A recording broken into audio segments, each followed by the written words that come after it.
Students, आज हम सीखेंगे मैप के बारे में। स्टैंडर्ड 6 के मैप के बारे में सीखेंगे और ये आपके अदर क्लासेस में भी आपके काम आएंगे। तो हम देख सकते हैं हमारी स्क्रीन पे वर्ल्ड मैप दिख रहा है और वर्ल्ड मैप के साथ साथ हम बहुत कुछ सीखेंगे कि कितने प्रकार के मैप होते हैं, कौन कौन से मैप होते हैं और क्या क्या इनके यूजेस है। फिजिकल मैप के क्या यूजेस है, थॉमेटिक मैप, पॉलिटिकल मैप, इन सब के यूजेस देखेंगे। उसके बाद हम एक क्वेश्चन पूछेंगे जैसे कि हर वीडियो में मैं पूछते आती हूँ।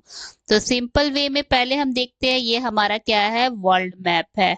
वर्ल्ड मैप होने के बाद हमारा ये क्या है, the science of map making is called as the cartography, जिसको हम लोग क्या कहते हैं, ग्राफिक यानी कि ड्राइंग कहते हैं। और जो person who draw map is called cartographer. Cartographers show the curved surface of the earth on a flat map is known as map projection। यहाँ पे आप देख सकते हैं किस तरीके से फ्यू कार्टोग्राफर्स के बारे में दिया गया। अब हम जानेंगे कि पॉलिटिकल मैप, कितने तरह के मैप होते हैं। Political map, physical map, topographical map और उसके बाद climatic map, tourist map, thematic map. तो यहाँ पे देखते हैं हमारा फिजिकल मैप क्या कहता है, map showing natural feature of the earth such as mountain, plateau, plain, river, ocean, it is are called physical map. मतलब जब भी किसी मैप में हम देखेंगे कि वहां पे शो किया गया है नेचुरल रिसोर्सेज के, नेचुरल के नेचर के बारे में, नेचुरल फीचर्स के बारे में, अर्थ के बारे में, माउंटेन के बारे में या प्लेटू प्लेन के बारे में या किसी रिवर के बारे में, तो वो हमारा हो जाएगा फिजिकल मैप।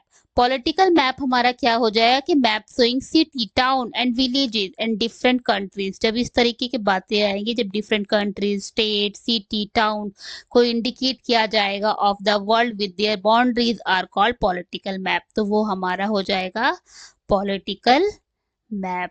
उसके बाद हम देखेंगे थॉमेटिक मैप में क्या होता है कि सब map focus on specific information such as road map, rainfall map, showing distribution of forest industry are known as thematic map। इसको हम लोग क्या बोलेंगे, thematic map। तो हमने देखा, अब हम यूज समझेंगे मैप का क्या है कि easy to handle and can carry everywhere. Handle करने में आसान है और हम कैरी भी कर सकते हैं हर जगह। Army depends on map for information, और आर्मी फोर्स जो होती है, जो हमारी फोर्सेस जो होती है वो सब यूज करती है इसको, क्योंकि वो इजिली कैरी कर सकते हैं और इंफॉर्मेशन के लिए बहुत इंपॉर्टेंट होता है। It is useful to sailors, pilot, miner engineer etc। इन लोगों के लिए काफी यूजफुल होता है। Provide a lot of information for planning such as road, residential complex etc। ये सारी चीजें इंपॉर्टेंट होते हैं। अब हम कुछ क्वेश्चन जानेंगे कि what is a map, name any 3 type of map, name the map show the boundaries of your state and what are uses of the map. Thank you, and if you have any problem in the question, write in the comment. Thank you and have a nice